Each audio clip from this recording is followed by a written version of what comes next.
Hello बच्चों, तो कैसे हो आप सब लोग।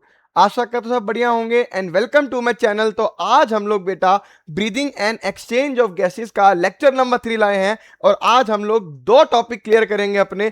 एक पहला टॉपिक है रेगुलेशन ऑफ रेस्पिरेशन या मैं बोलूं रेगुलेशन ऑफ ब्रीदिंग, है ना। और दूसरा टॉपिक होगा एक्सचेंज ऑफ गैसेस, किस तरीके से गैसेस हमारी बॉडी में एक्सचेंज करती हैं। दोनों ही बेहतरीन टॉपिक हैं। अगर आपने अपने कान खोल के सुन लिए तो उसके बाद ये टॉपिक पढ़ने का दोबारा जरूरत नहीं पड़ता है। तो क्या आप लोग रेडी हो? Let's start a very beautiful lecture.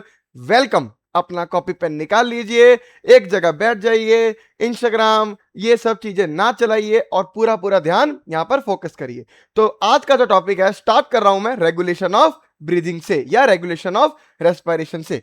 भाई पिछले लेक्चर में हम लोगों ने मैकेनिज्म ऑफ ब्रीदिंग समझ लिया था कि कैसे एयर लंग्स तक आ रही है, एल्विलाई में आ रही है, अरे याद आ रही कि नहीं आ रही, तो और कैसे बाहर जा रही है। तो हम लोगों ने इतना तो देख ही लिया था। अब हम लोग जानेंगे कि इस ब्रीदिंग को या इस रेस्पिरेशन को कैसे रेगुलेट करती है हमारी बॉडी। कैसे रेगुलेट करती है मतलब समझो मेरी बात। इंसानों के पास एनसीईआरटी की पहली लाइन बेटा बहुत बेहतरीन लिखी हुई है कि human beings have a significant ability to maintain and moderate the respiratory rhythm to suit the demands of the body tissues. कहने का मतलब यह है कि ह्यूमन बीइंग्स के पास, इंसानों के पास एक बहुत ही अच्छी एबिलिटी है कि या तो वो अपनी रेस्पिरेटरी रिदम को मेंटेन करके रख सके या उसमें कुछ चेंजेस कर सके depending upon the demand of the body tissues. कितना बॉडी टिश्यूज को कितना डिमांड है ऑक्सीजन कार्बन डाइऑक्साइड का, उतना ही वैसे ही हमारी बॉडी क्या कर सकती है, एबिलिटी है हमारे पास कि हम उसको चेंज कर सकते हैं। और ये कैसे होगा? This is done by the neural system. This is done by the neural system. अरे क्या मेरी बात समझ में आई कि नहीं आई? है ना। तो ये जो होता है बेटा हमारा न्यूरल, अरे ये क्या हो रहा है, एक सेकंड बेटा, ये जो हो सकता है हमारा with the help of neural system. अब कैसे न्यूरल सिस्टम क्या करता है, इसके लिए मैं आपको एक अलग से पेज पे लेके जाता हूं, आप लोगों को बेहतरीन तरीके से समझ में आएगा, बस देखते रहना। इन्होंने बोला, एनसीईआरटी बोलती है, एनसीईआरटी से कुछ अच्छा ही ऊपर आपको मिलेगा अभी, ठीक है। एनसीईआरटी बोलती है भाई, एनसीईआरटी बोलती है कि नर्वस सिस्टम में एक होता है हमारा मेडुला ऑब्लोंगाटा। कौन होता है बेटा?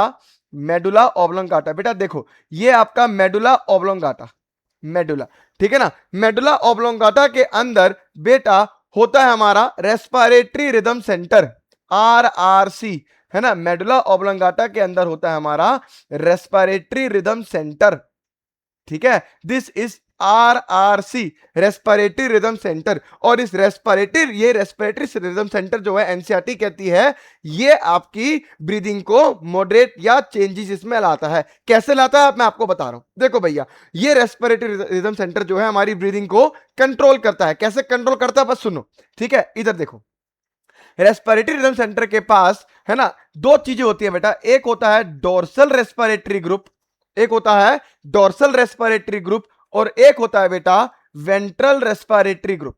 एक होता है वेंट्रल रेस्पिरेटरी ग्रुप, ठीक है। तो एक बात बताओ, आपको लग रहा होगा यहां पे, इधर देखो बेटा, ये होता है आपका डोर्सल रेस्पिरेटरी ग्रुप जिसे हम बोलते हैं डीआरजी, है ना। और ये होता है आपका वेंट्रल रेस्पिरेटरी ग्रुप जिसे बोलते हैं वीआरजी, ठीक है। तो मेडुला ऑब्लोंगेटा के अंदर रेस्पिरेटरी रिदम सेंटर है और उस रेस्पिरेटरी रिदम सेंटर के अंदर हमारा डोर्सल रेस्पिरेटरी ग्रुप है और वेंट्रल रेस्पिरेटरी ग्रुप है। डोर्सल मतलब पीछे की तरफ होगा, वेंट्रल मतलब आगे की तरफ होगा। क्या मेरी बात क्लियर है? क्या मेरी बात क्लियर है? बहुत बढ़िया। अब मेरी बात समझना, डोर्सल रेस्पिरेटरी ग्रुप जो होता है वो सिर्फ और सिर्फ बेटा इंस्पायरेशन करवाता है। क्या करता है? इंस्पायरेशन करवाता है। इसलिए इसको बेटा इंस्पायरेटरी सेंटर भी कहते हैं।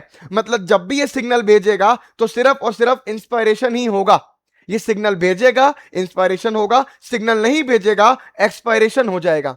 अरे मेरी बात समझ में आई कि नहीं आई? तो नॉर्मल ब्रीदिंग के दौरान, नॉर्मल ब्रीदिंग के दौरान जब हम लोग नॉर्मल ब्रीदिंग कर रहे हैं तो वीआरजी का कोई काम नहीं होता, सिर्फ और सिर्फ हमारा डीआरजी ही पूरा का पूरा नॉर्मल ब्रीदिंग को संभालता है। नॉर्मल अगर आप लोग सांस अंदर ले रहे हैं, बाहर छोड़ रहे हैं, तो याद रखना रेस्पिरेटरी रिदम सेंटर का डीआरजी ही कंट्रोल करेगा, वीआरजी कंट्रोल नहीं करता। क्योंकि वीआरजी बेटा तब कंट्रोल करेगा, वीआरजी तब कंट्रोल करेगा जब आपको फोर्सफुल ब्रीदिंग करनी होगी। अगर आपको फोर्सफुल ब्रीदिंग करनी होगी तो ही वीआरजी भी पार्टिसिपेट करेगा, वरना वीआरजी पार्टिसिपेट नहीं करेगा। और इसका मैकेनिज्म मैं आपको यहां पे नहीं समझाऊंगा, आपके सिलेबस से आउट है। क्या मेरी बात समझ में आई कि नहीं आई? तो डोर्सल रेस्पिरेटरी ग्रुप या इंस्पायरेटरी सेंटर भी बोला जाता है, क्योंकि ये क्या करता है बेटा, ये सिर्फ और सिर्फ जैसे ही सिग्नल भेजेगा सिर्फ इंस्पायरेशन करवाएगा, इसको एक्सपायरेशन करवाना नहीं आता। जब जब सिग्नल भेजेगा इंस्पायरेशन होगी, सिग्नल नहीं भेजेगा तो अपने आप क्या हो जाएगी, एक्सपायरेशन हो जाएगी। कैसे, है ना? अब मेरी बात समझना, अब मेरी बात समझना। आपको पता है ना, जब हमें इंस्पायर करना होता है तो डायफ्राग्मेटिक मसल और एक्सटर्नल इंटरकोस्टल मसल में कॉन्ट्रैक्शन होना चाहिए, है ना? तो मैं यहां पे ऐसे करके बना देता हूं बेटा, यहां पे ऐसे करके बना देता हूं। ये होगी आपकी डायफ्राग्मेटिक मसल, डायफ्राग्मेटिक मसल, है ना? और एक होगी आपकी बेटा, एक होगी आपकी यहां पे एक्सटर्नल एक्सटर्नल इंटरकोस्टल मसल। अरे बात क्लियर है, अरे बात क्लियर है। अब बहुत बढ़िया, आपको पता है डायफ्राजम और एक्सटर्नल इंटरकोस्टल मसल में अगर कॉन्ट्रैक्शन होगा तो हमारा इंस्पायरेशन हो जाएगा। क्या हो जाएगा? इंस्पायरेशन हो जाएगा। ये आपको मैकेनिज्म में पढ़ा चुका हूं, है ना? ये देखो,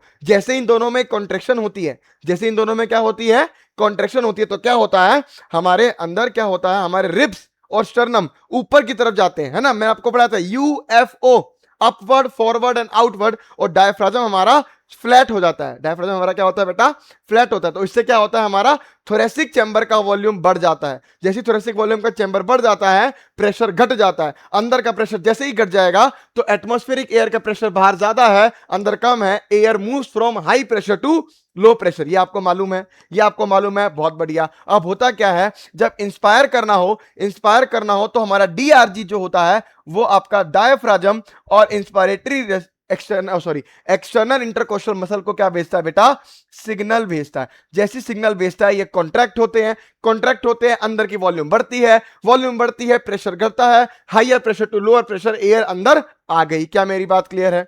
क्या मेरी बात क्लियर? अब मेरी बात समझो, ये डीआरजी जो है ये बड़ा नॉटी बंदा है, ये हमेशा ही एक्टिवेट रहेगा, ये हमेशा ही एक्टिवेट रहेगा। इसका मन करेगा मैं बस सिग्नल भेजता रहूं, भेजता रहूं, भेजता रहूं। लेकिन एक बात बताओ, अगर ये सिग्नल भेजता रहेगा, भेजता रहेगा, भेजता रहेगा, तो हमारा डायफ्राजम और एक्सटर्नल इंटरकोस्टल मसल दोनों ही हमेशा क्या रहेंगे, कॉन्ट्रैक्ट रहेंगे। और कॉन्ट्रैक्ट रहेंगे तो हमेशा क्या होगी, हमारी बॉडी इंस्पायर करती रहेगी, इंस्पायर करती रहेगी, एक्सपायर तो कर ही नहीं पाएगी। अरे क्या मेरी बात क्लियर है? इसका मतलब कहीं ना कहीं मुझे इस डीआरजी को भी कंट्रोल करने के लिए कुछ चाहिए, इस डीआरजी के कंट्रोल को करने के लिए भी मुझे कुछ ना कुछ चाहिए। क्या मेरी बात समझ आई कि नहीं? अगर इस डीआरजी को कंट्रोल ना किया गया तो आप लोग एक्सपायर नहीं कर पाएंगे, आप लोग एक्सपायर नहीं कर पाएंगे, मतलब आप लोग एक्सेल नहीं कर पाएंगे, सांस को बाहर नहीं छोड़ पाएंगे, क्योंकि डीआरजी का काम है इंस्पायर करवाना और ये हमेशा ही एक्टिवेट रहता है। तो इसको इनएक्टिवेट करने के लिए, इसको इनएक्टिवेट करने के लिए एक और होता है बेटा जिसे बोलते हैं पोन्स। पोन्स के अंदर एक सेंटर पाया जाता है, पोन्स के अंदर एक सेंटर पाया जाता है, उसे बोलते हैं बेटा न्यूमोटैक्सिक सेंटर, न्यूमोटैक्सिक सेंटर कहा जाता है। इसका काम होता है, इसका काम होता है इस डीआरजी को, इस डीआरजी को बेटा, इस डीआरजी को शांत करवाना, इस डीआरजी को शांत करवाना। क्या मेरी बात समझ में आई कि नहीं आई? है ना? तो होता क्या है समझो, कुल मिला के बेटा 5 सेकंड की एक बार ब्रीदिंग होती है ना? 5 सेकंड में एक बार इंस्पायरेशन और एक बार एक्सपायरेशन होता है। मेरी बात समझो, मेरी बात बेटा। तो डीआरजी क्या करता है, 2 सेकंड तो सिग्नल भेजता है, अरे 2 सेकंड तो सिग्नल भेजता है, किसको, डायफ्राजम को और एक्सटर्नल इंटरकोस्टल मसल को, है ना? जिसकी वजह से क्या होती है, कॉन्ट्रैक्शन होती है, कॉन्ट्रैक्शन होती है तो वॉल्यूम बढ़ता है, वॉल्यूम बढ़ता है, प्रेशर घटता है, प्रेशर घटता है, pressure high pressure atmospheric air से अंदर हमारे लंग्स के अंदर क्या आ गई, हवा आ गई।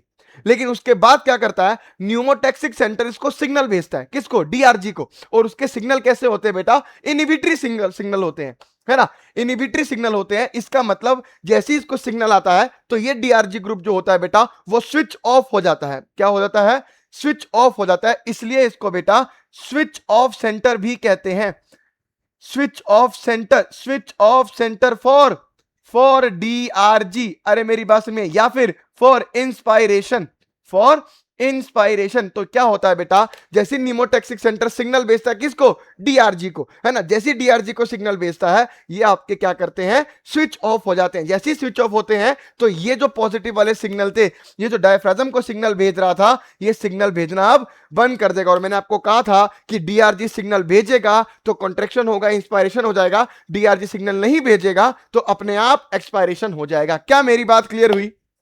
क्या मेरी बात क्लियर हुई? बहुत बढ़िया। आई थिंक आपको मेरी सारी बातें यहां पर क्लियर हो रही होंगी। नॉर्मल ब्रीदिंग ऐसे कुछ इसको कंट्रोल करता है, नॉर्मल ब्रीदिंग, ऐसा कुछ कंट्रोल दिखाता है। क्या मेरी बात क्लियर है?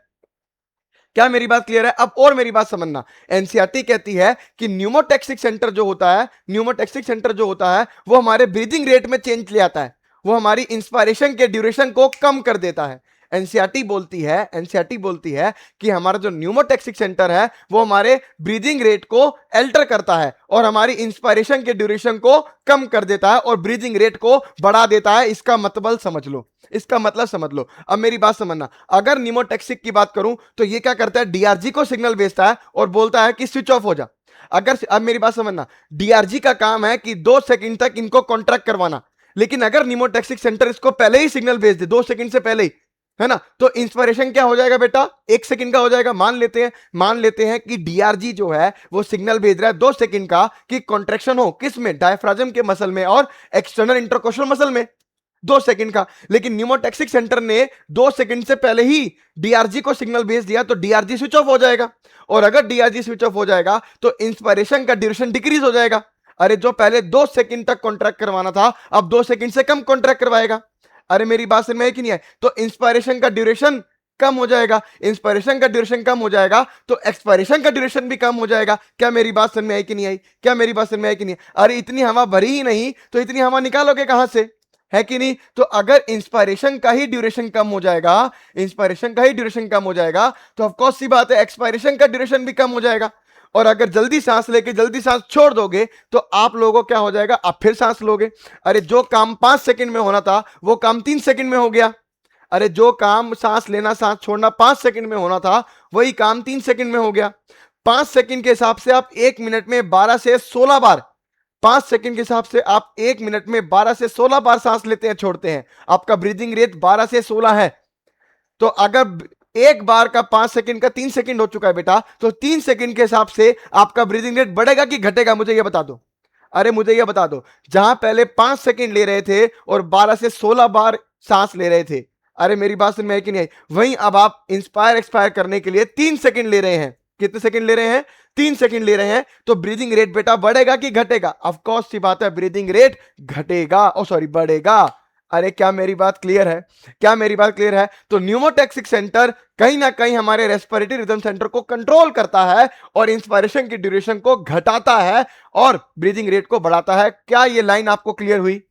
अरे क्या ये लाइन आपको क्लियर हुई? बहुत बढ़िया, बहुत बढ़िया। अब मेरी बात समझो, वीआरजी का काम है, वीआरजी का काम है तभी काम होगा जब फोर्सफुल ब्रीदिंग कराना होगा। क्या करवाना होगा? फोर्सफुल ब्रीदिंग करवाना होगा। और आप देख रहे होंगे मैंने वीआरजी के अंदर बेटा, वीआरजी के अंदर मैंने 2 कलर से बनाए हैं, एक रेड कलर का और एक ग्रीन कलर का। क्यों बेटा? क्योंकि वीआरजी इंस्पायरेशन भी करवाता है और एक्सपायरेशन भी करवाता है। अरे इंस्पायरेशन भी करवाता है और एक्सपायरेशन भी करवाता है ना? मेरी बात क्लियर होगी? अरे मेरी बात क्लियर हो गई, बहुत बढ़िया। आई थिंक आपको सारी बातें यहां पे क्लियर हो गई होंगी। और जब फोर्सफुल ब्रीदिंग करवानी होगी, फोर्सफुल ब्रीदिंग करवानी होगी तो आपको पता है आपकी इंटरनल इंटरकोस्टल मसल और साथ में एब्डोमिनल मसल भी पार्टिसिपेट करती है। इंटरनल इंटरकोस्टल मसल और एब्डोमिनल मसल भी यहां पे पार्टिसिपेट करती है। और आपका वीआरजी जो है वो इधर भी सिग्नल भेजता है और इधर भी सिग्नल भेजता है, ये चारों तरफ सिग्नल भेजता है। क्या मेरी बात क्लियर हुई कि नहीं हुई? तो और कॉन्ट्रैक्शन और रिलैक्सेशन होती है, वॉल्यूम और बढ़ जाता है, प्रेशर और घट जाता है, जिसकी वजह से और एयर अंदर आ सकती है। क्या मेरी बात क्लियर है? क्या मेरी बात क्लियर है? बहुत बढ़िया यार, बहुत बढ़िया। मैं कह रहा हूं मजा आ गया होगा आपको सुन के। इसके अलावा एनसीईआरटी क्या कहती है मैं आपको बता देता हूं। Let's read NCERT. मैंने आपको पूरी लैंग्वेज समझा दी। A specialized center present in the medulla region of the brain called respiratory rhythm center is primarily responsible for this regulation. medulla oblongata के अंदर respiratory rhythm center ही primarily responsible है इस regulation के लिए, है ना? अनदर सेंटर होता है जिसे बोलते पोन्स रीजन में, उसे बोलते हैं निमोटैक्सिक सेंटर, जो मॉडरेट कर सकता है function of respiratory rhythm centre. मैंने आपको सिखा दिया कैसे कर सकता है ना? तो बता रहा है कि न्यूरल सिग्नल जो होते हैं फ्रॉम दिस सेंटर, यानी निमोटैक्सिक सेंटर से जो न्यूरल सिग्नल आते हैं वो रिड्यूस कर देता है ड्यूरेशन ऑफ इंस्पायरेशन। यह भी मैंने आपको समझाया, है ना? जो भी निमोटैक्सिक सेंटर से सिग्नल आते हैं वो क्या करेंगे, ड्यूरेशन ऑफ इंस्पायरेशन को घटा देंगे, है ना? और इसकी वजह से रेस्पिरेटरी रेट में हमारी अल्टर होगा। और किस तरीके से अल्टर होगा? ब्रीदिंग रेट को बढ़ा दिया जाएगा। मैंने आपको सिखा दिया कैसे। बात क्लियर है? बहुत बढ़िया यार। अब आगे समझो, अब आगे समझो, अब सारी बातें सुनने वाली हैं।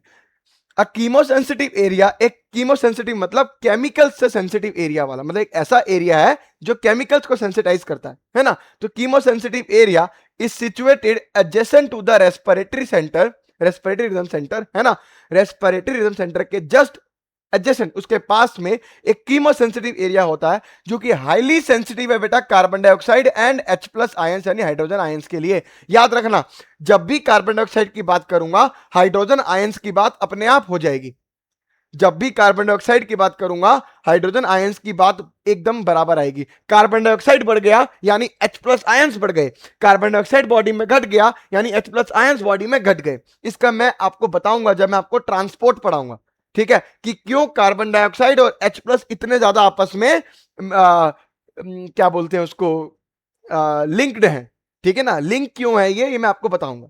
अरे बात समझ में आई कि नहीं आई, ठीक है ना। तो कीमोसेंसिटिव एरिया पाया जाता है रिदम सेंटर के बगल में जो कि हाईली सेंसिटिव है कार्बन डाइऑक्साइड और हाइड्रोजन आयंस के लिए।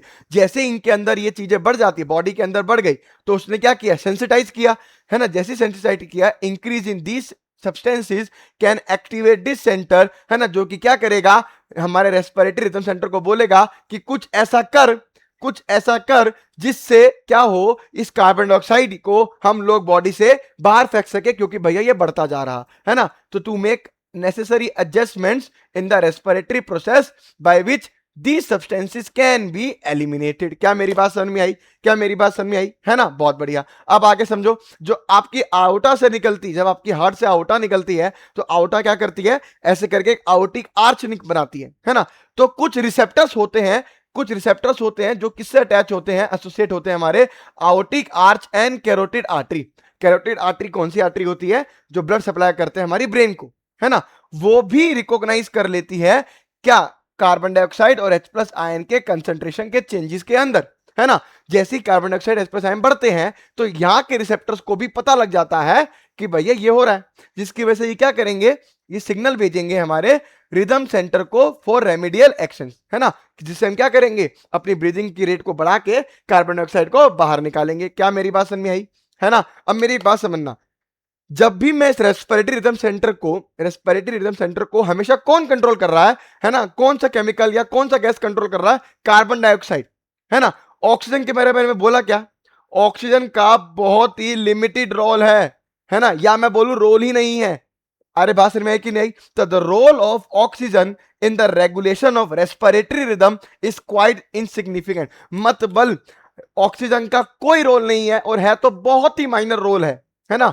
कोई, वैसे तो मैं कहूंगा कोई रोल नहीं है हमारे रेस्पिरेटरी रिदम के लिए, है ना। अरे मेरी बात समझ में है कि नहीं, ऑक्सीजन के घटने बढ़ने से कुछ नहीं होता, कार्बन डाइऑक्साइड के घटने बढ़ने से ही डिपेंड करता है कि हमारी रेस्पिरेटरी रिदम या ब्रीदिंग रेट कैसी होनी है। क्या मेरी बात क्लियर है, role of oxygen is ultimately nothing. अरे क्या बात क्लियर है, क्यों, इसकी बात भी मैं आपको समझाता हूं, समझना मेरी बात। ऐसा क्यों है कि कार्बन डाइऑक्साइड के बढ़ने पे ही एडजस्टमेंट हो रहा है, ऑक्सीजन से फर्क नहीं पड़ता, समझना मेरी बात। भाई हमारे सेल्स क्या करते हैं बेटा, ऑक्सीजन यूज करते हैं, क्या यूज करते हैं, ऑक्सीजन यूज करते हैं, ताकि क्या बना सके बेटा, एटीपी बना सके। हमारे सेल्स ज्यादा से ज्यादा एटीपी बनाना चाहते हैं, हमारे सेल्स ज्यादा से ज्यादा क्या बनाना चाहते हैं बेटा, एटीपी। और अगर ज्यादा से ज्यादा एटीपी बनाना चाहते हैं तो क्या निकलेगा, कार्बन डाइऑक्साइड निकलेगा। अरे आपको पता है कि नहीं पता, अरे हमारे सेल्स क्या रिलीज करते हैं एटीपी बनाने के वक्त, कार्बन डाइऑक्साइड रिलीज करते हैं। और अगर कार्बन डाइऑक्साइड रिलीज कर रहे हैं तो कार्बन डाइऑक्साइड हमारी बॉडी के लिए अच्छा नहीं है, उसको क्या करना है, बाहर निकालना है, उसको क्या करना है, बाहर निकालना है। तो मेरी बात समझना, हम लोग ब्रीथ क्यों कर रहे हैं, ऑक्सीजन को खींचने के लिए नहीं बेटा, हम लोग ब्रीथ कर रहे हैं ताकि हम इस कार्बन डाइऑक्साइड को, जो हाई अमाउंट में कार्बन डाइऑक्साइड बनता जा रहा है, उसको बाहर निकाल सके। क्या मेरी बात समझ में आई कि नहीं आई, हम लोग ब्रीदिंग इसलिए कर रहे हैं ताकि हम extra amount of carbon dioxide को बाहर निकाल सके। इसलिए कार्बन डाइऑक्साइड का सिग्निफिकेंट रोल है, ना कि ऑक्सीजन का। ऑक्सीजन तो एक पाथ में अपने आप अंदर आ जा रही है ब्रीदिंग के अंदर। अरे क्या मेरी बात समझ में आई कि नहीं आई, लेकिन हम ब्रीथ क्यों कर रहे हैं, ताकि हम एक्स्ट्रा कार्बन डाइऑक्साइड को बाहर फेंक सके। क्या मेरी बात क्लियर है, क्या मेरी बात क्लियर है, आई थिंक आपको सारी बातें क्लियर होंगी। और यहां पे बेटा रेगुलेशन ऑफ रेस्पिरेशन पार्ट खत्म होता है मेरी तरफ से, रेगुलेशन ऑफ रेस्पिरेशन का पार्ट खत्म होता है मेरी तरफ से। क्या बात समझ में आ गई, क्या बात समझ में आ गई, बहुत बढ़िया। अब आ जाओ नेक्स्ट टॉपिक जिसका नाम है transport, sorry exchange of gases. क्या नाम है, एक्सचेंज ऑफ गैसेस इस टॉपिक का नाम है, बहुत मजा आएगा आप लोगों को पढ़ने में। Let's start exchange of gases, let's start exchange of gases. ठीक है, चलो भाई, चलो एक सेकंड दो बेटा। एक्सचेंज ऑफ गैसेस हमारा आज का अगला टॉपिक होगा। अब भाई आप मेरी बात समझ लो, अब आप मेरी बात समझ लो, आप लोगों को इतना तो पता लग चुका है कि कैसे एयर हमारी एटमॉस्फेयर से लेके लंग्स तक आ रही, एटमॉस्फेयर से लंग्स तक कैसे आ रही है मैं आपको मैकेनिज्म समझा चुका हूं। अब लंग्स के बाद इसको जाना है टिश्यूज के पास, अरे लंग्स के बाद इसको जाना है टिश्यूज के पास। तो टिश्यूज में जाने के लिए इसको क्या करना होगा, पहले ब्लड में जाना होगा। होना क्या है मेरी बात समझना, होना क्या मेरी बात समझना। अब हमारा जो एयर है, वो हमारा जो एयर है ना, वो कहां आ चुका है बेटा, एल्विलाय में आ चुका है। क्या आ चुका है, एल्विलाय में आ चुका है।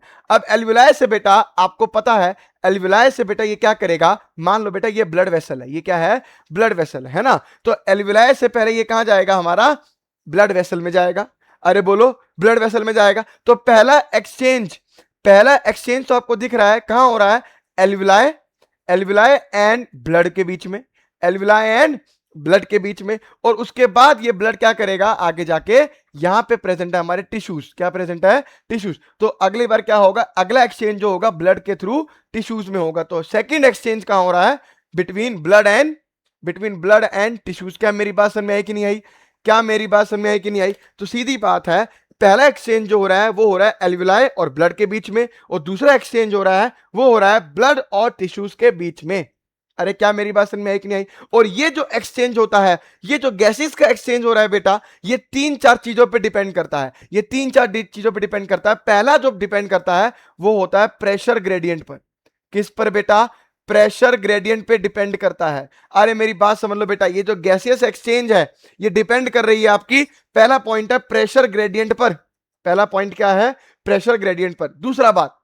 दूसरी बात बताऊं, दूसरी बात डिपेंड करती है सॉल्युबिलिटी ऑफ गैसेस, कौन कितनी गैस सॉल्युबिलिटी है, सॉल्युबल है। सॉल्युबिलिटी ऑफ गैसेस पे डिपेंड करता है हमारा एक्सचेंज ऑफ गैसेस होना। अरे क्या मेरी बात क्लियर है। पहला पॉइंट प्रेशर ग्रेडियंट, दूसरा सॉल्युबिलिटी, और तीसरा बेटा डिपेंड करता है थिकनेस ऑफ रेस्पिरेटरी मेम्ब्रेन पे, थिकनेस ऑफ रेस्पिरेटरी मेम्ब्रेन पे, थिकनेस ऑफ रेस्पिरेटरी मेम्ब्रेन पे। इन 3 चीजों पे डिपेंड करता है हमारा कौन, एक्सचेंज ऑफ गैसेस। अरे प्रेशर ग्रेडियंट, कितना प्रेशर है गैस का, दूसरा सॉल्युबिलिटी ऑफ गैसेस, गैसेस का कितनी सॉल्युबल है गैसेस किस पानी के अंदर, और लास्ट है बेटा थिकनेस ऑफ रेस्पिरेटरी मेम्ब्रेन। इन 3 चीजों पे डिपेंड करता है एक्सचेंज ऑफ गैसेस, इन 3 चीजों पे डिपेंड करता है एक्सचेंज ऑफ गैसेस। क्या मेरी बात क्लियर है, क्या मेरी बात क्लियर है, बहुत बढ़िया। अब मैं एक्सचेंज ऑफ गैसेस में गैसेस की जो बात करूंगा, मेनली जो मैं गैसेस की बात करूंगा वो करूंगा बेटा ऑक्सीजन और कार्बन डाइऑक्साइड के ऊपर बात करूंगा। दो ही गैसेस पे बात करूंगा, ऑक्सीजन एंड कार्बन डाइऑक्साइड। अब मेरी बात समझना बेटा, अब मेरी बात समझना, बहुत बेहतरीन बात समझाने जा रहा हूं आप लोगों को, मेरी बात समझना। इधर देखो, इधर ध्यान दो बेटा, इधर ध्यान समझना। एटमॉस्फेरिक एयर के अंदर, याद रखना, एयर के अंदर मिक्सचर ऑफ गैसेस है। अरे एयर के अंदर बेटा मिक्सचर ऑफ गैसेस हैं, बहुत सारी गैसेस हैं, बहुत सारी गैसेस अपने अपने अमाउंट में प्रेजेंट होके, अपने अपनी कॉम्पोजिशन में प्रेजेंट होके एक एयर बना दे रही है। और उसका बेटा एयर का कुछ प्रेशर होता है, एयर का कुछ प्रेशर होता है जिसे बोलते हैं एटमॉस्फेरिक प्रेशर।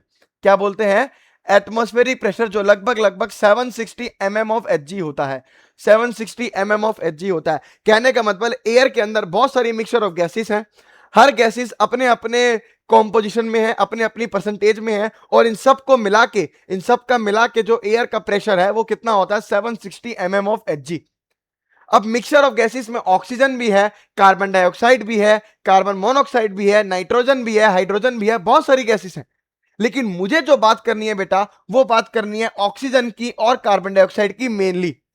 अरे मेरी बात समझ में आई कि नहीं आई। तो मेरी बात समझना, मिक्सचर ऑफ गैसेस में हर एक गैस अपना अपना प्रेशर कंट्रीब्यूट कर रही होगी। अरे ऑक्सीजन का कोई कुछ प्रेशर होगा, कार्बन डाइऑक्साइड का कुछ प्रेशर होगा, हाइड्रोजन का कुछ प्रेशर होगा, नाइट्रोजन का कुछ प्रेशर होगा। ये सारे प्रेशर मिला के क्या आ रहे हैं बेटा, 760 mm ऑफ Hg आ रहा है। अरे क्या मेरी बात समझ में आई कि नहीं आई।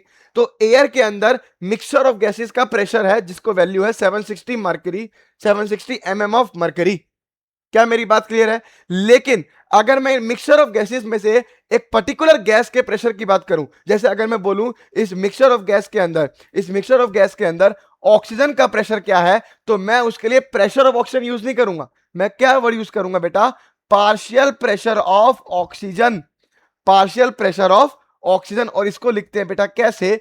PO2, पी स्मॉल लिखेंगे, PO2। इस PO2 का मतलब क्या है? Partial pressure of oxygen. इस मिक्सचर ऑफ गैसेस में अगर मैं बोलूं कार्बन डाइऑक्साइड का प्रेशर क्या है, तो मैं वर्ड यूज करूंगा partial pressure of carbon dioxide, not pressure, partial pressure of carbon dioxide, क्योंकि ये इंडिविजुअल गैस का प्रेशर है बेटा। इस मिक्सचर ऑफ गैसेस में इंडिविजुअल गैस का प्रेशर कहलाता है पार्शियल प्रेशर।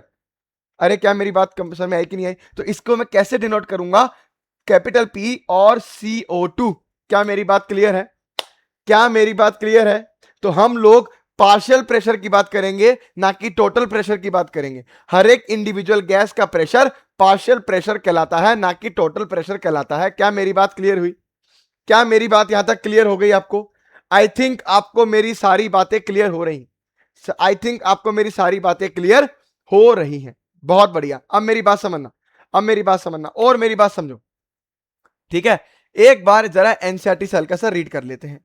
एक बार एनसीईआरटी से जितना जितना पढ़ा रहा हूं बेटा उतना उतना रीड कर लो। देखो, आपको पता है alveoli are the primary sites of exchange of gases. आपको पता है एल्वियोलाई प्राइमरी साइट है, पहली बार वहीं एक्सचेंज हुआ था, है ना? एक्सचेंज ऑफ गैसेस याद रखना बेटा बिटवीन ब्लड एंड टिश्यूज भी होता है ना? अब आप बता रहा हूं मैं आपको, गैसेस के अंदर एयर, हम जो एटमॉस्फेरिक एयर से खींच रहे हैं अपनी बॉडी में, वो पूरा का पूरा एयर खींच रहे हैं। क्या खींच रहे हैं बेटा? एयर खींच रहे हैं, है ना? लेकिन उस एयर के अंदर मैं किसकी बात करूंगा? ऑक्सीजन और कार्बन डाइऑक्साइड की बात करूंगा, ठीक है ना? अब देखो, oxygen and carbon dioxide are exchange in these sites, है ना? इन साइट्स पे जो ऑक्सीजन कार्बन डाइऑक्साइड एक्सचेंज होती है वो कैसे होती है बेटा? बाय सिंपल डिफ्यूजन, है ना? सिंपल डिफ्यूजन का कंसेप्ट यही है, high pressure to low pressure जाना, है ना? Mainly based on the pressure या कंसंट्रेशन ग्रेडियंट। अरे हाई प्रेशर से लो प्रेशर हमेशा गैस एक्सचेंज होगी, या गैस को अगर जाना है तो हमेशा high pressure to low pressure जाएगा, ठीक है?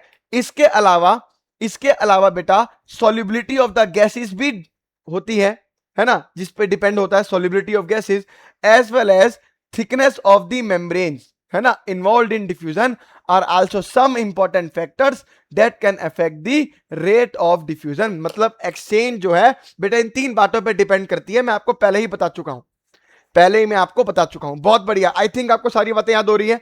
बहुत बढ़िया। अब देखो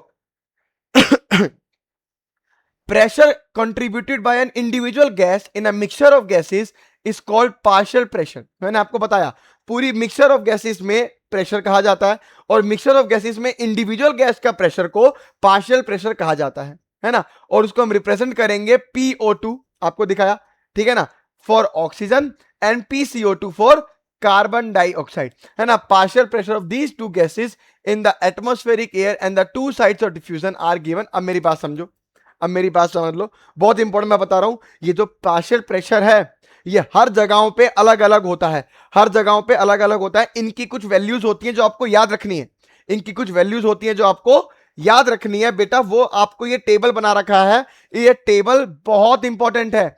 this table is very very very important.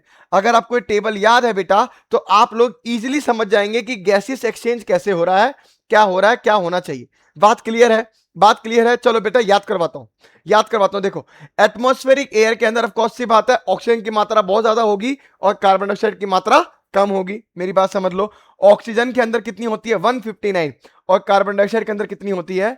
0.3। यानी एटमॉस्फेरिक के अंदर प्रेशर जो है ऑक्सीजन का, पार्शियल प्रेशर जो है ऑक्सीजन का, वो कितना है? 159, और कार्बन डाइऑक्साइड का कितना है? 0.3।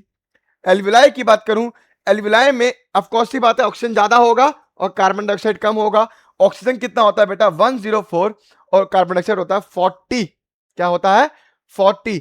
ब्लड की बात करूं, ब्लड में डीऑक्सीजनेटेड ब्लड की बात करूं तो आपको पता लग रहा होगा डीऑक्सीजनेटेड ब्लड के अंदर ऑक्सीजन कम होता है और कार्बन डाइऑक्साइड ज्यादा होता है। तो आपको कौन सी बात है? देखो, ऑक्सीजन कितना है? 40, और कार्बन डाइऑक्साइड कितना है? 45। क्या मेरी बात समझ में आई? ऑक्सीजनेटेड की बात करूं तो ऑक्सीजनेटेड में कितना ब्लड में होता है? ऑक्सीजनेटेड ब्लड के अंदर ऑक्सीजन का प्रेशर होता है 95, और कार्बन डाइऑक्साइड का होता है 40। और टिश्यूज की बात करूं, टिश्यूज के अंदर ऑक्सीजन ऑफ कोर्स से बात है, टिश्यूज ऑक्सीजन को यूज करते हैं तो ऑक्सीजन की वैल्यू कम होगी, तो ऑक्सीजन कितनी होती है 40, मैं बताऊं 40 नहीं 20 से लेकर 40 तक वेरी करती है। अरे वेरी करता है कि कौन सा टिश्यू कितना ऑक्सीजन कंज्यूम कर रहा है, कम कंज्यूम कर रहा है तो 40 होती है, ज्यादा कंज्यूम कर रहा है, बहुत ज्यादा कंज्यूम कर रहा है तो 20 तक चली जाती है। अरे बात समझ आई कि नहीं आई? और टिश्यूज के अंदर ऑफकोर्स सी बात है, ऑक्सीजन अगर यूज कर रहा है, एटीपी बना रहा है, तो कार्बन डाइऑक्साइड की मात्रा ज्यादा होगी और वो वैल्यू होती है बेटा 45। क्या होती है? 45। क्या मेरी बात क्लियर है? क्या मेरी बात क्लियर है? अब मैं आपको समझा रहा हूं बेटा एक्सचेंज ऑफ गैसेस, कैसे गैसेस का एक्सचेंज होता है, यहां पे सीख लो, यहां पे क्या कर लो, सीख लो, और आपका ये टॉपिक भी खत्म हो जाएगा। वैल्यूज याद रखना बस बेटा, वैल्यूज याद रखना। इधर देखो बेटा, इसको समझाने से पहले बेटा एक चीज और समझा देता हूं। चलो इधर देखो, एक चीज सुना दो, इधर देखो बेटा, ये आपका बेटा क्या है? एल्विलाई है। ये आपका क्या है बेटा? एल्वियोलाई है। ठीक है ना? एल्वियोलाई है, ठीक है। अब मेरी बात समझना, अब मेरी बात समझना, ये एल्वियोलाई है। एल्वियोलाई में मैंने आपको बताया partial pressure of oxygen, oxygen का प्रेशर ज्यादा होता है बेटा, कितना होता है? 104 mm of Hg, 104 mm of Hg, है ना? और इसके अलावा मैं आपको बताऊं partial pressure of carbon dioxide बेटा कम होता है, जिसे बोलते हैं 40 mm of Hg, 40 mm of Hg। अब मेरी बात समझना, ये आपका एल्वियोलाई हो गया, ये आपका एल्वियोलाई हो गया, और ये होगी आपकी देखो बेटा ब्लड वेसल, ये होगी आपकी क्या? अरे ये क्या बना रहा हूं, ये होगी देखो बेटा आपकी ब्लड वेसल, जो यहां पे ऐसे करके आ रही है। इधर समझ लो बेटा, बहुत इंपॉर्टेंट बात है बेटा, समझ लो। ठीक है ना? ये आपकी क्या होगी बेटा? ब्लड वेसल, या मैं बोलूं ब्लड की कैपिलरी हो गई, है ना? अब मेरी बात समझना, अब मेरी बात समझना, यहां पे देखो, यहां पे जो भी ब्लड ये आ रहा है, जो भी ये ब्लड आ रहा है बेटा, ये आ रहा है बेटा डीऑक्सीजनेटेड ब्लड, डीऑक्सीजनेटेड ब्लड आ रहा है, ठीक है ना? अब डीऑक्सीजनेटेड ब्लड के अंदर आपको पता है partial pressure of oxygen, partial pressure of oxygen कितना होता है बेटा? डीऑक्सीजनेटेड का कम होता है, यानी 40, और कार्बन डाइऑक्साइड का जो होता है वो होता है बेटा कितना? 45। कितना होता है? 45। अभी मैंने आपको बताया, देखो मैं ये सब यही लिख रहा हूं, ये सब बेटा मैं यही वैल्यूज लिख रहा हूं जो यहां पे लिखी है, ये सब मैं आपको यही लिख रहा हूं। देखो मैंने आपको पता है एल्वियोलाई के अंदर ऑक्सीजन कितना है? 104, और कार्बन डाइऑक्साइड कितना है? 40। तो सेम चीज मैंने यहां पे क्या लिखवाई? सेम चीज मैंने यहां पे क्या लिखवाई? 104 और 40। ठीक है। अब यहां पे ये जो ब्लड कैपिलरी है, ये जो ब्लड वेसल है, ब्लड कैपिलरी है, यहां पे पैसे कौन सा ब्लड आ रहा है बेटा? डीऑक्सीजनेटेड ब्लड आ रहा है, और डीऑक्सीजनेटेड ब्लड में ऑक्सीजन का प्रेशर कितना होता है? ऑक्सीजन का प्रेशर कितना होता है? 40, और कार्बन डाइऑक्साइड का कितना होता है बेटा? 45। क्या मेरी बात क्लियर है? क्या मेरी बात क्लियर है? बहुत बढ़िया। अब आगे समझो, अब आगे समझो, अब आगे समझो, इधर देखो, बहुत अच्छी बात समझा रहा हूं आप लोग, बहुत इजी है। अब देखो, डीऑक्सीजनेटेड ब्लड जब एल्वियोलाई के पास आया, एल्वियोलाई के पास ऑक्सीजन का प्रेशर ज्यादा था, है ना? ऑक्सीजन का प्रेशर ज्यादा था और ब्लड के अंदर कम था, तो क्या हुआ? High pressure to low pressure क्या हुआ? ऑक्सीजन यहां आ गया।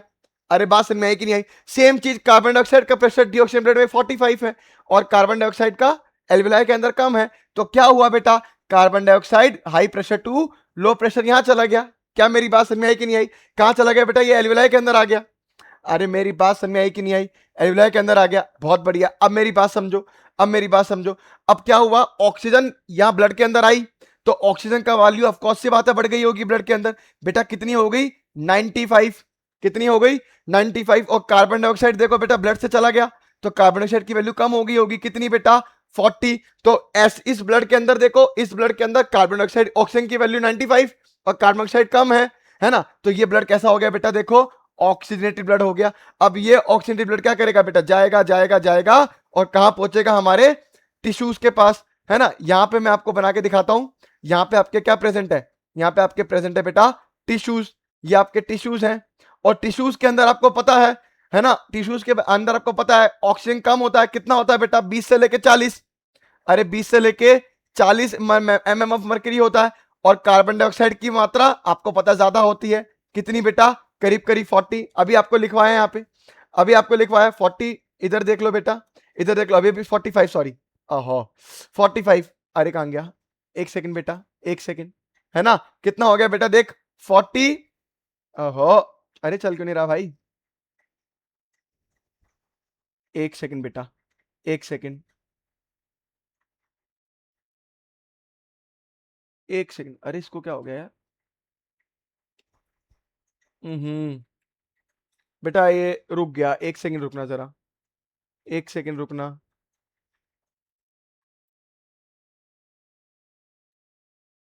एक सेकंड बेटा। शिट।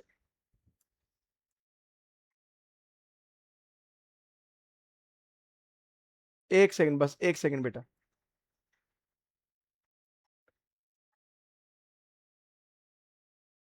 बस 2 मिनट दो, ये चल जाएगा अभी, ये थोड़ा सा नखरे दिखा रहा है मेरे को। ठीक है। बस बेटा 1 मिनट। रुकना नहीं है, समझना है, बस समझा रहा हूं बेटा। एक सेकंड बस। आह। एक सेकंड बस, अब चल जाना चाहिए शायद। अब ये आपका चल गया, ठीक है ना। हाँ, तो कार्बन डाइऑक्साइड का कितना है बेटा टिश्यूज के अंदर? 45 mm ऑफ Hg। अब देखो इधर, अब देखो, ये ब्लड कैपिलरी देखो बेटा, यूं आ रही है। अरे ये ब्लड कैपिलरी या ब्लड वेसल ऐसे आई, ऐसे आई। और इस ब्लड वेसल के अंदर कैसा, कौन सा ब्लड है बेटा? ऑक्सीजनेटेड ब्लड है। कैसा है?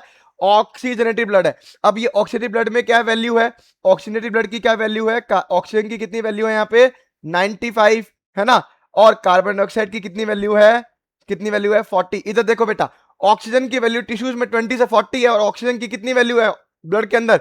95। तो हाई प्रेशर से लो प्रेशर ये आपके कहां आ जाएंगे? टिश्यूज के अंदर आ जाएंगे। और टिश्यूज के बेटा कार्बन डाइऑक्साइड कहां चले जाएंगे? कहां चले जाएंगे? Higher pressure to lower pressure चले जाएंगे, वापसी ब्लड में चले गए। अब जो ब्लड हो गया वापसी बेटा, वो ब्लड वापसी कैसा हो गया? डीऑक्सीजनेटेड ब्लड हो गया। क्या हो गया?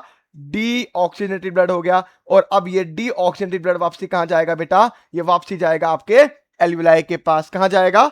एल्विलाई के पास। क्या मेरी बात क्लियर हुई? एल्विलाई के पास जाने के बाद ये वापसी देखो, इसकी वैल्यू क्या होगी? डीऑक्सीजन ब्लड की वैल्यू यहां पे क्या हो चुकी होगी? ऑक्सीजन का प्रेशर होगा बेटा 40, और कार्बन डाइऑक्साइड का वैल्यू होगा बेटा 45। क्या मेरी बात समझ में आई बेटा? क्या मेरी बात समझ में आई? है ना। जैसे ये यहां जाएगी, एल्विलाई के पास पहुंचेगा, एल्विलाई में ऑक्सीजन की वैल्यू 104 है, यहाँ पे 40 है, फिर से एक्सचेंज होगा, ऐसा काम होता रहेगा। अब मेरी बात समझना, एटमॉस्फेरिक एयर के अंदर बेटा, एटमॉस्फेरिक एयर के अंदर पार्शियल प्रेशर ऑफ ऑक्सीजन कितना होता है? अभी लिखवाया था 159। और कार्बन डाइऑक्साइड का प्रेशर कितना होता है बेटा? 0.3। कितना होता है? 0.3। अब मेरी बात समझो, ऑक्सीजन की यहाँ पे कितनी वैल्यू है? 104। एटमॉस्फेरिक एयर में कितनी है? 159। तो एयर देखो कैसे अंदर मूव करती है। और कार्बन डाइऑक्साइड की वैल्यू एल्विलाई के अंदर देखो 40, और कार्बन डाइऑक्साइड की एटमॉस्फेरिक एयर में देखो 0.3। तो कैसे कार्बन डाइऑक्साइड अपना high pressure to low pressure atmospheric air के अंदर चल जाता है। तो देखो मैंने आपको सारी चीजें समझा दी एक्सचेंज ऑफ गैसेस में, है ना। कैसे ऑक्सीजन अंदर आ रही, कार्बन डाइऑक्साइड क्यों बाहर जा रही, कैसे एल्विलाई से ब्लड में आ रही, ब्लड से टिश्यूज में आ रही, सब कुछ समझा दिया, सब कुछ समझा दिया। इधर देखो बेटा, एक्सचेंज, पहला एक्सचेंज हो रहा है यहां पर, और दूसरा एक्सचेंज हो रहा है बेटा यहां पर। क्या मेरी बात क्लियर है? क्या मेरी बात क्लियर है? एक्सचेंज नंबर 1 और एक्सचेंज नंबर 2 आई थिंक आपको समझ में आ गया। आई थिंक आपको समझ में आ गया। अब जरा एनसीईआरटी में डायग्राम्स दे रखे हैं, वो सीख लो बेटा। एल्विलाई में डायग्राम दे रखे हैं, सीख लो। यहाँ पे पूरा बता रखा है, देखो बेटा, ये हार्ट है, ये क्या है? हार्ट है। एल्विलाई में ऑक्सीजन का प्रेशर कितना है बेटा? 104, और कार्बन डाइऑक्साइड का कितना है? 40। ये आपको मालूम है ना। अब हार्ट से ये आपको पता है, ये राइट एट्रियम है, और ये आपका राइट वेंट्रिकल है ना। इस राइट वेंट्रिकल से बेटा क्या निकलती है? पल्मोनरी आर्टरी निकलती है, जो क्या कैरी करती है? डीऑक्सीजनेटेड ब्लड कैरी करती है, ये आपको मालूम है। डीऑक्सीजनेटेड ब्लड के अंदर बेटा पार्शियल प्रेशर ऑफ ऑक्सीजन कितना होगा? डीऑक्सीजनेटेड ब्लड के अंदर 40 होगा, और कार्बन डाइऑक्साइड का कितना होगा? 45 होगा। तो देखो बेटा, यहां पे एक्सचेंज होंगे, यहां पे एक्सचेंज होंगे, ऑक्सीजन यहां आएगा और कार्बन डाइऑक्साइड यहां जाएगा। क्या मेरी बात क्लियर है? क्या मेरी बात क्लियर है? जैसे ये हो गया, इधर देखो आपको दिखा रखा है, यहाँ पे कार्बन डाइऑक्साइड यहां चला गया और ऑक्सीजन यहां आ गया। तो अब कौन सी बात है, अब जो होता है, जो लंग से जो निकल के आती है, वो आती है बेटा पल्मोनरी वेन। कौन आती है? Pulmonary vein. और ये पल्मोनरी वेन का एंट्री मारेगी बेटा लेफ्ट एट्रियम में, है ना। अब लेफ्ट एट्रियम में कैसा ब्लड आ रहा है? ऑफ कोर्स सी बात है, ऑक्सीजनेटेड ब्लड आ रहा है। ऑक्सीजनेटेड ब्लड में पार्शियल प्रेशर ऑफ ऑक्सीजन कितना होगा? आपको अच्छी से मालूम है, 95, है ना। और कार्बन डाइऑक्साइड का वैल्यू कितना होगा बेटा? 40 होगा। क्या मेरी बात क्लियर है? क्या मेरी बात क्लियर है? अब देखो, ये ऑक्सीजनेटेड ब्लड कहां पे आ गया? लेफ्ट एट्रियम में। लेफ्ट एट्रियम से कहां जाएगा? ये लेफ्ट वेंट्रिकल में। लेफ्ट वेंट्रिकल में ये आउटा से होते हुए सिस्टमिक आर्टरीज में आ जाएगा, और सिस्टमिक आर्टरीज के अंदर भी ऑफ कोर्स सी बात है, कैसा ब्लड होगा? ऑक्सीजनेटेड ब्लड होगा। और ये ऑक्सीजनेटेड ब्लड कितना है? वैल्यू आपको पता ही है। ये पहुंचे बेटा टिश्यूज के पास। आपको पता है टिश्यूज के पास ऑक्सीजन की वैल्यू कितनी है? 20 से लेके 40। 20 से लेके 40। एनसीईआरटी बोलती है 40। एनसीईआरटी ने क्या लिखा हुआ है? 40। बाद में बताएगी क्या बोलते हैं, मैं पहले ही बता चुका हूं। और कार्बन डाइऑक्साइड की वैल्यू कितनी होगी बेटा? 45 कितनी होगी 45। तो देखो higher pressure to lower pressure, oxygen यहां आ जाएगा और कार्बन डाइऑक्साइड यहां चला जाएगा। अगेन ब्लड कैसा हो जाएगा बेटा, डीऑक्सीजनेटेड ब्लड हो जाएगा, है ना। डीऑक्सीजनेटेड ब्लड में क्या होता है, ऑक्सीजन का प्रेशर 40 और कार्बन डाइऑक्साइड का वैल्यू 45 प्रेशर हो जाता है ना। तो सिस्टमिक वेन्स के थ्रू ये वापसी कहां जाएगी आपकी, सिस्टमिक वेन्स के थ्रू होते होते कहां जाएगी, राइट एट्रियम, राइट एट्रियम से राइट वेंट्रिकल, राइट वेंट्रिकल से फिर से पल्मोनरी आर्टरी, ये काम चलता ही रहेगा। आई थिंक ये डायग्राम क्लियर है, आई थिंक ये डायग्राम आपका बिल्कुल तरीके से क्लियर हो गया। मेरी बात क्लियर है बेटा, मेरी बात क्लियर है, बहुत बढ़िया बहुत बढ़िया। अब और समझ लो, अब और समझ लो, अब और क्या समझाने जा रहा हूं इसकी बात समझो, ठीक है। अब जो पहली जगह जो बेटा एक्सचेंज हुआ था, जो पहली जगह एक्सचेंज हुआ था कहां पे हुआ था बेटा, एल्विलाई और ब्लड के बीच में, एल्विलाई और ब्लड के बीच में, वो जरा समझते हैं, वो जरा समझते हैं और समझते हैं कैसे एक्सचेंज हुआ होगा। उसके बाद बेटा हमारा टॉपिक ये खत्म हो जाएगा, हमारा टॉपिक ये खत्म हो जाएगा। इधर समझ लो बेटा, exchange, exchange between, exchange between alveoli, alveoli and blood, alveoli and blood. और आपको पता है ब्लड में जब भी एक्सचेंज होगा, ऑफ कोर्स सी बात है, ब्लड बेटा घूमता है ब्लड वेसल में, है ना। और जब भी एक्सचेंज होता है आर्टरी से नहीं होता, आर्ट्रियोल से नहीं होता, हमेशा कैपिलरीज से होता है। क्यों, क्योंकि कैपिलरीज क्या होती है बेटा, बहुत ही पतली पतली होती है और वो पोरस होती है, थोड़ी पोर्स होते हैं उसके अंदर। ये मैं आपको पढ़ा चुका हूं बेटा ब्लड के अंदर, ठीक है। आप समझो क्या होता है, बहुत प्यार से समझाऊंगा, बहुत तरीके से समझाऊंगा, समझना। इधर देखो बेटा, इधर देखो, ये हो गया बेटा आपका एल्विलाई, क्या हो गया, एल्विलाई। और आपको पता है कि एल्विलाई जो होता है वो इर्रेगुलर बैग लाइक स्ट्रक्चर है ना, इर्रेगुलर बैग लाइक स्ट्रक्चर है। तो ये देखो इर्रेगुलर बैग लाइक स्ट्रक्चर, ये देखो मैंने ऐसे करके बना रहा हूं, है ना। और इसकी जो ऊपर जो ये जो लेयर है, ये किसकी बनी होती है बेटा, सिंपल स्क्वैमस एपिथेलियम की बनी होती है। अरे किसकी बनी होती है ये, वेरी गुड, सिंपल, अरे सिंपल स्क्वैमस एपिथेलियम का बना होता है। अब मेरी बात समझना, ये सिंपल स्क्वैमस एपिथेलियम का बना होता है, ठीक है ना। अब मेरी बात देखो, है ना, इसी के आसपास से, इसी के आसपास से ये गुजर रही होगी हमारी क्या, ब्लड कैपिलरी, क्या गुजर रही होगी, ब्लड की कैपिलरीज, ब्लड की कैपिलरीज यहां से गुजरती है ना। और आपको पता है ब्लड की कैपिलरीज किसकी बनी होती है बेटा, एंडोथीलियम की, किसकी बनी होती है, एंडोथीलियम की बनी होती है। ये मैं आपको यहां बना के दिखा रहा हूं, ये होगी बेटा ब्लड की जो कैपिलरी की जो लेयर होती है, उसे बोलते हैं बेटा एंडोथीलियम। क्या बोलते हैं, एंडोथीलियम बोलते हैं। अरे मेरी बात समझ में आई कि नहीं, एंडोथीलियम जो कि कुछ नहीं, जो कि है बेटा क्या, अगेन स्क्वैमस एपिथेलियम ही है। अगेन क्या है बेटा, स्क्वैमस एपिथेलियम ही है और कुछ भी नहीं है। अरे एंडोथीलियम और कुछ नहीं होता, स्क्वैमस एपिथेलियम ही होता है। क्या मेरी बात समझ में आई, क्या मेरी बात समझ में आई, बहुत बढ़िया। अब देखो दोनों ही एपिथेलियम है, दोनों ही एपिथेलियम है। तो आपको पता है एपिथेलियम की एक कैरेक्टरिस्टिक प्रॉपर्टी होती है, उनके पास होता है उनका बेसमेंट मेम्ब्रेन। तो ऑफ कोर्स सी बात है बेटा, ऑफ कोर्स सी बात है, इसके पास भी इसकी खुद की बेसमेंट मेम्ब्रेन होगी। अरे एल्विलाई के पास भी उसकी बेसमेंट मेम्ब्रेन होगी और आपकी एंडोथीलियम के पास भी देखो बेटा बेसमेंट मेम्ब्रेन होगा, बेसमेंट मेम्ब्रेन होगा। अरे मेरी बात समझ में आई कि नहीं आई, तो ये बेटा क्या हो गई, basement membrane of, basement membrane of alveoli हो गया, बेसमेंट मेम्ब्रेन ऑफ एल्विलाई हो गया। और ये क्या हो गया बेटा, basement membrane of, basement membrane of capillary हो गई। क्या मेरी बात समझ में आई कि नहीं आई, क्या मेरी बात समझ में आई कि नहीं आई। और इनके बीच में, इनके बीच में कहीं ना कहीं, इनके बीच में बेटा कहीं ना कहीं प्रेजेंट होता है इंटरसेलुलर सब्सटेंस।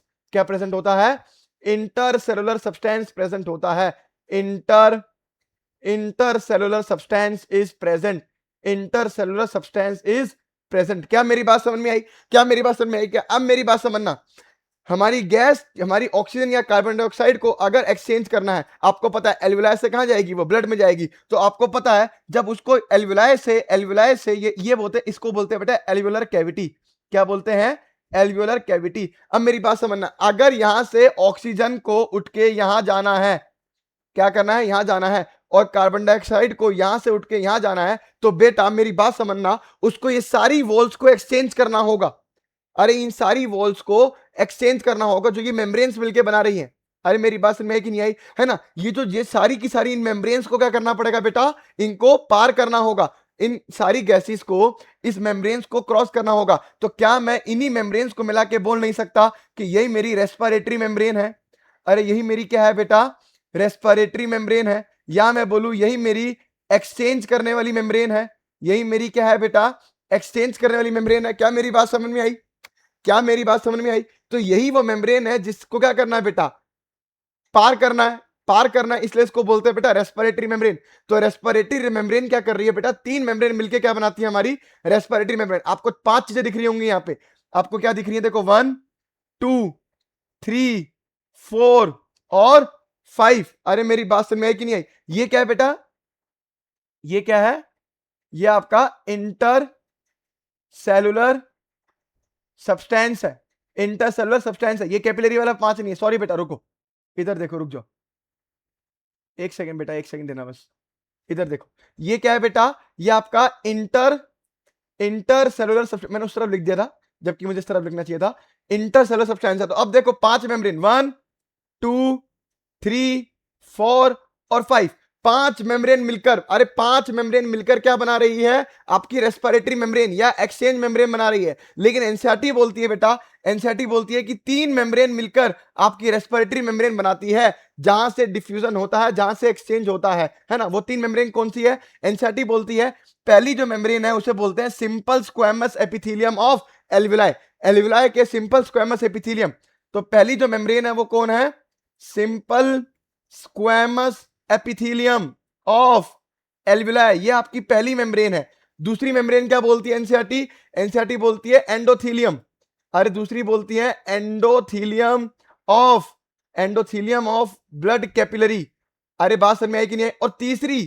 और तीसरी जो मेम्ब्रेन है एनसीईआरटी क्या बोलती है समझना, तीसरी मेम्ब्रेन जो है, अब देखो कौन कौन सी मेम्ब्रेन रहेगी, एक रह गया बेसमेंट मेम्ब्रेन ऑफ एल्विलाई, एक रह गया बेटा बेसमेंट मेम्ब्रेन ऑफ कैपिलरी, और एक रह गया बेटा इंटरसेलुलर सब्सटेंस।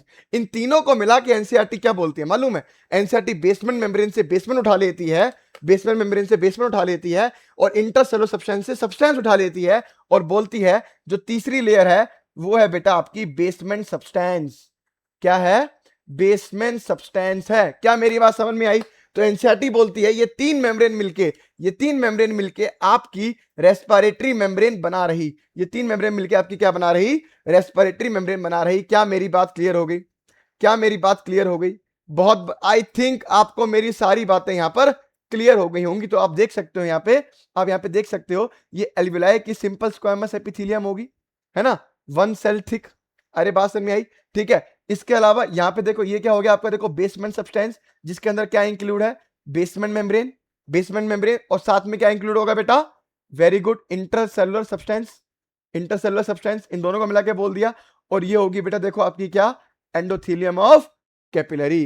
क्या हो गई, एंडोथेलियम ऑफ कैपिलरी। और आपको अरे मेरी बात क्लियर हुई कि नहीं हुई बेटा, मेरी बात क्लियर हो गई कि नहीं हो गई, मेरी बात क्लियर हुई, ठीक है ना, मेरी बात क्लियर होगी। अब आप देखो यहाँ पे वन सेल थिक क्यों लिखा है, मैं आपको ये भी बताता हूं।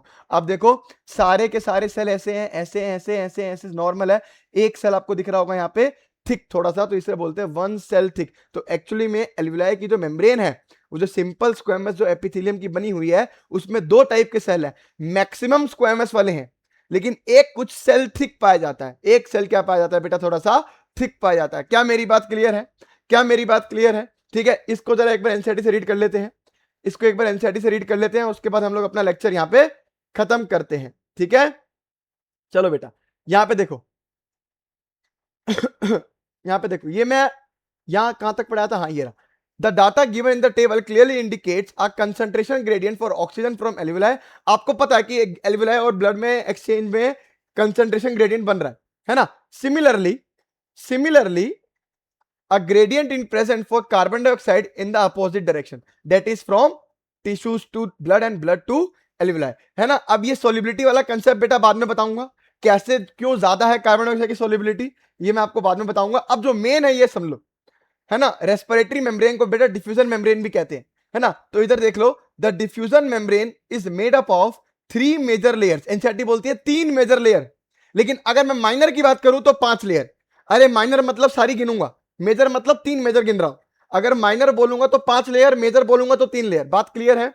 नेमली पहला क्या है, thin squamous epithelium of alveoli, आपको पता है जो थिन स्क्वेमस एपिथेलियम है। इसके अलावा एंडोथेलियम ऑफ एल्वियुलर कैपिलरीज, है ना, endothelium of alveolar capillaries and the base alveolar capillaries, मतलब वो कैपिलरीज जो एल्वियुलाई के आसपास जो ब्लड कैपिलरीज है उसे बोलते हैं एल्वियुलर कैपिलरीज। एल्वियुलाई मत समझना इसको, एल्वियुलर के आसपास जो कैपिलरीज है, ठीक है ना। And the basement substance, basement substance, देखो लिखा हुआ है composed of thin basement membrane supporting the squamous epithelium and basement membrane surrounding the single layer endothelial cells of capillaries. मतलब बेसमेंट में ये जो बेसमेंट सब्सटेंस है वो बता रखा है इन लोगों ने। अरे क्या मेरी बात क्लियर है? क्या मेरी बात क्लियर है? उसने बोला ये जो बेसमेंट सब्सटेंस है ये किसका बना हुआ है?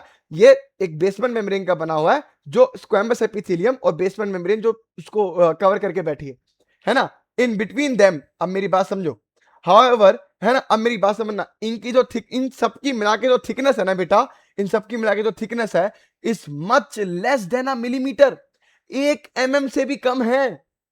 ये जो जितनी मैंने आपको ये मेम्ब्रेन्स पढ़ाई है ना, इनकी थिकनेस लेस देन अ मिलीमीटर, है ना।